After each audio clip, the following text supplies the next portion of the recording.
Assalamualaikum warahmatullahi wabarakatuh. Rekan trader Indonesia dimanapun berada, jumpa lagi bersama saya Maurits di acara analisa harian kita pada hari ini, hari Kamis tanggal 13 April tahun 2023. Rekan trader semuanya, seperti biasa kita memasuki hari yang sangat luar biasa dan saya memberikan analisa yang luar biasa juga buat rekan trader semuanya. Rekan trader, setiap hari saya selalu memberikan analisa dengan maksud dan tujuan supaya rekan trader memahami apa yang sedang terjadi pada pasar saat ini.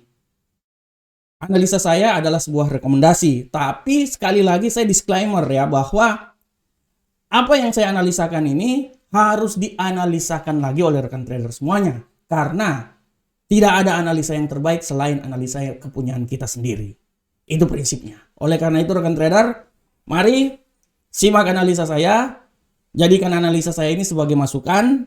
Yang berguna gunakan, yang tidak berguna nggak usah digunakan. Itu yang paling penting.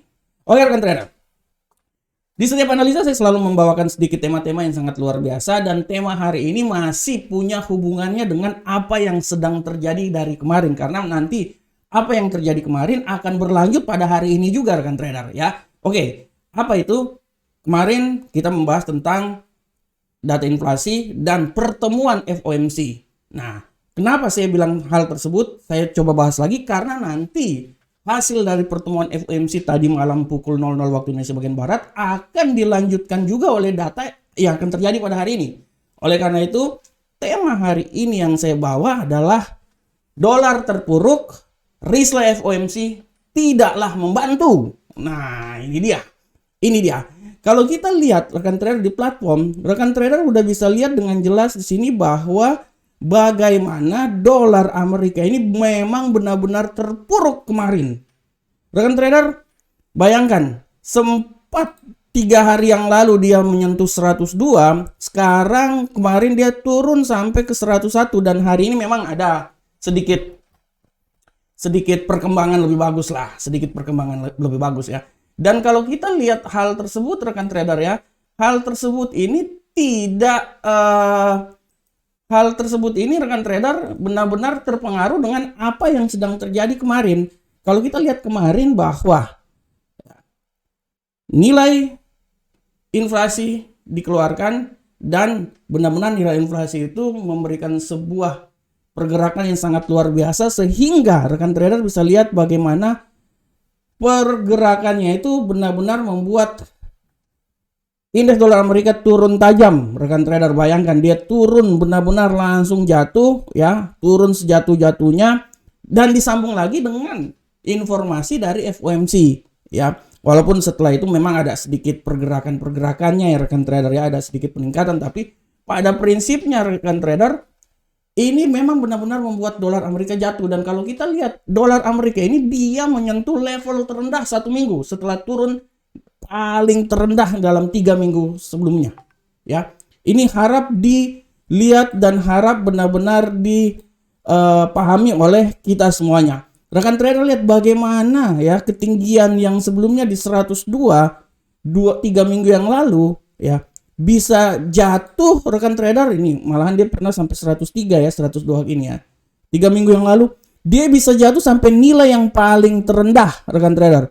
Nilai yang paling terendah dia prinsipnya itu sempat menyentuh nilai yang sama yang terjadi pada tanggal 5 ya, bulan 4 kemarin ya, 5 September.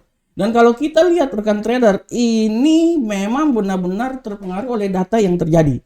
Kita lihat bahwa data inflasi harga konsumen turun ke level terendah semenjak Mei tahun 2021, dia menjadi 5,5% ya.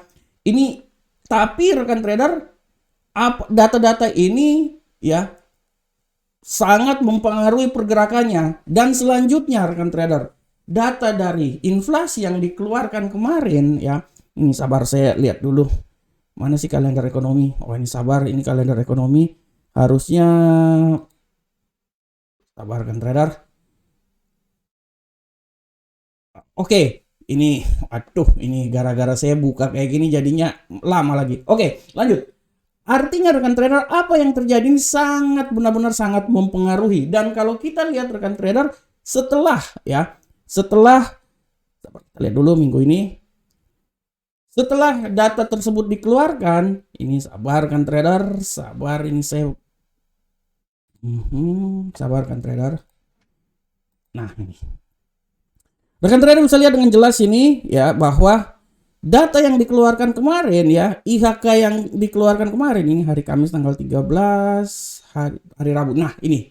Dia 5% rekan trader ya. Pelemahan ini benar-benar terjadi dan setelah itu rekan trader, apa yang terjadi setelah data ini dikeluarkan? Dilanjutkan lagi dengan rapat FOMC ya. Rapat FOMC di sini menandakan bahwa apa yang dikeluarkan oleh The Fed benar-benar tidak bisa membantu pergerakan dolar ke depan ya. Kita bisa lihat di sini bahwa salah satu statement bahwa banyak pejabat dari The Fed menyarankan untuk program pelonggaran inflasi dan perlunya menghentikan kenaikan tingkat suku bunga ya, untuk mengatasi hal tersebut. Tapi dengan menghentikan tingkat suku bunga ya memang ada imbasnya. Imbasnya adalah semakin melemahnya dolar Amerika ya. Nah, ini dia. Oleh karena itu rekan trader semuanya, apa yang terjadi pada indeks dolar Amerika ini sebenarnya merupakan suatu siklus di mana siklus itu sudah bisa kita lihat dan kita pelajari ya. Karena sudah barang tentu pergerakan dari dolar Amerika ini memang setelah sebelumnya diawali dengan banyak kasus di perbankan, kasus geopolitik, akan tetapi resesi yang terjadi memang benar-benar membuat The Fed ya, pada kesempatan kali ini harus berpikir yang lebih panjang lagi supaya bisa mengatasi hal tersebut ya. Kemungkinan besar kan trader, kemungkinan besar bahwa kenaikan tingkat suku bunga tidak akan sedrastis seperti sebelum-sebelumnya ya, di mana sampai 75 BP ya. Kemungkinan besar memang kenaikan tingkat suku bunga masih ada, tapi agak sedikit lemah ya. Karena perlahan namun pasti pola pergerakan dari dolar Amerika ini akan sedikit berubah dari hawkish menjadi dovish ya. Sehingga untuk menstabilkan hal tersebut ya mau tidak mau itu harus dilakukan supaya bisa keluar dari jerat resesi. Nah, ini dia. Oleh karena itu rekan trader, kita akan melihat lagi apakah yang terjadi dari pergerakan pada dolar Amerika pada hari ini. Karena nanti juga pada hari ini ya, kelanjutan dari rapat FOMC tersebut akan diumumkan juga pada hari ini tentang klaim pengangguran dan indeks harga produsen. Nah, ini dua data ini, terutama indeks harga produsen juga, ini yang akan mempengaruhi arah pergerakan karena dia ada sangkut pautnya dengan kenaikan nilai inflasi yang terjadi. Walaupun kita udah tahu bahwa inflasi yang terjadi kemarin ya membuat pelemahan terhadap dolar Amerika ya sebesar 0,5% ya. Nah, ini dia. Oleh karena itu rekan trader, ini adalah suatu langkah yang saling ada keterkaitannya dari data inflasi dilanjutkan dengan rapat FOMC dan nanti akan ya dilanjutkan lagi oleh indeks harga produsen dan nanti pada besok hari nih retail ini. Inilah yang akan menjadi bagian dari maraton kebijakan The Fed pada minggu ini sehingga kita bisa lihat arah pergerakan dolar ke depan seperti kayak gimana. Karena di saat kita melihat arah pergerakan dolar ke depan, kita sudah sangat tahu bahwa pergerakan aset-aset lainnya sudah sangat jelas arahnya akan kemana. Oke rekan trader semuanya, demikianlah tema kita pada hari ini tentang dolar terpuruk ya. Risk FOMC yang dikeluarkan benar-benar tidak membantu karena secara garis besar FOMC juga, risk FOMC, The Fed juga sangat safety player ya terhadap apa yang terjadi ya, sehingga dia tidak membantu kenaikan dolar Amerika dan tidak tertutup kemungkinan dolar Amerika masih punya peluang pelemahan yang lebih signifikan lagi. Oke, sekarang kita masuk ke analisa teknikal. Setelah kita tadi tema yang kita lakukan, sekarang kita masuk dan seperti biasa analisa teknikal kita masuk dari indeks dolar Amerika. Rekan trader bisa lihat pergerakan dari indeks dolar Amerika saat ini dia memiliki tendensi yang agak sedikit ya udah mulai berubah ya. Tadi bullish, sekarang dia perlahan namun pasti menjadi bearish. Tapi kalaupun dia bearish, sebenarnya kalau bearish pun juga nggak terlalu besar ya. Tapi memang peluang bearish masih tetap ada. Kita lihat di sini rekan trader, apakah yang akan terjadi? Ya, kita lihat bahwa dolar Amerika ini masih punya peluang pelemahan yang signifikan lagi. Minimal pelemahan yang akan terjadi itu sampai di level 101 ya di sini ya. 101.007 James Bond ya. Oleh karena itu rekan trader tetap akan melihat terus arah pergerakan ini. Pada prinsipnya dolar Amerika mau dikatain apa lagi rekan trader, peluang pelemahan sangat kuat sebenarnya, masih punya peluang pelemahan, dan kita lihat di sini pelemahan ini masih saja terjadi ya, walaupun nanti kalau memang akan terjadi penguatan dia tidak terlalu besar, palingan sampai di 101.270. Oleh karena itu pada prinsipnya indeks dolar Amerika dia masih bergerak di antara 101 rekan trader ya. Oke, dari 101.007 James Bond sampai 101.270. Oke, selanjutnya kita coba masuk ke aset berikutnya, Euro Uncle Sam Dollar. Bagaimanakah arah pergerakan dari Euro Uncle Sam Dollar rekan trader semuanya? Kita bisa lihat di sini. Untuk Euro Uncle Sam Dollar, pergerakan dari Euro Uncle Sam Dollar bisa sangat jelas kita lihat bahwa tendensi sekarang benar-benar wait and see antara kebijakan bullish maupun bearish. Karena kalau kita lihat peluang bullish ini masih bisa saja terjadi rekan trader. Masih bisa terjadi.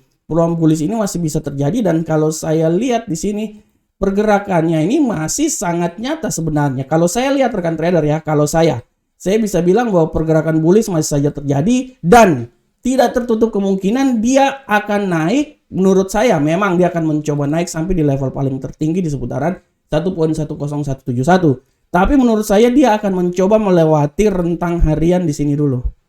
Nah, 1.10010 ya, itu dulu yang akan dicoba. Setelah itu kita akan melihat pergerakan selanjutnya seperti kayak gimana, tapi kemungkinan kenaikan masih akan ada. Tapi harap kalau diperhatikan kalau terjadi pelemahan, ya pelemahan dia yang paling pasti akan dicoba sampai di 1.09748. Oleh karena itu, mari kita coba analisa lagi. Pergerakannya masih seperti kayak gini ya. Saya masih lihat pergerakannya seperti kayak gini, tapi harap diperhatikan bahwa tidak tertutup kemungkinan terjadi kenaikan yang sangat luar biasa sampai di 1.10171 ya. Prinsipnya dia masih bisa naik, tapi kalau menurut saya kalau dia udah tembus 1.110 ya, 10010, artinya kemungkinan besar dia akan terjadi pembalikan arah. Tapi kalau dia lanjut lagi, artinya udah dia sampai di 1.10171. Setelah itu balik. Oke. Kita lanjut ke pound sterling rekan trader. Bagaimanakah pergerakan dari pound sterling? Kita bisa lihat dengan jelas ini pergerakan pound sterling sangat luar biasa. Pergerakan pound sterling pada hari ini memiliki tendensi yang bullish ya. Tadi news baru keluar membuat kekuatan pound sterling sangat luar biasa menjadi bullish lagi. Kita lihat seberapa besarkah pergerakan yang terjadi. Kalau saya sih, saya sudah sangat jelas dia akan mencoba level yang paling tertinggi menurut saya di sini. 1.25118 ya. Itu, dan kalau terjadi pelemahan ya mau tidak mau dia akan turun di level terendahnya di seputaran 1.24796. Oleh karena itu untuk pound sterling menurut saya ya pergerakannya nggak terlalu jauh di antara 1.24796 sampai 1.25118. Selanjutnya kita masuk ke gold. Bagaimanakah pergerakan gold hari ini rekan trader? Pergerakan gold hari ini sangat luar biasa. Kita lihat tendensi gold masih kuat merona. Ya, dia seperti kemarin saya memprediksikan dan tepat. Dia berada di atas 2000 dan hari ini dia akan mencoba lebih tinggi lagi. Apakah dia bisa sampai ke 2026 rekan trader? Peluang masih ada. Menurut saya peluang masih ada. Kita akan lihat. Menurut saya peluang yang masih paling realistis terjadi adalah dia akan masuk sampai ke 2024. Itu menurut saya peluang paling realistis, masih bisa. Kalau 2026 menurut saya itu adalah bonus, tapi 2024 bisa. Dan hati-hati rekan trader kalau nanti terjadi pembalikan arah, terutama nanti di saat news pada waktu Amerika, pasar Amerika, dia tidak tertutup kemungkinan dia masih bisa turun sampai ke 2013. Oleh karena itu, pada prinsipnya gold masih berada dalam kawasan 2000. Selanjutnya masalah gold nanti kita lanjut lagi di kupas tuntas gold. Oke.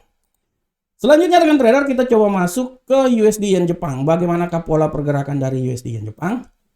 Pergerakan dari USD Yen Jepang sudah sangat jelas kita lihat sini bahwa tendensinya masih kelihatannya suram-suram, tapi kelihatannya ini lebih banyak akan mencoba menjadi bearish.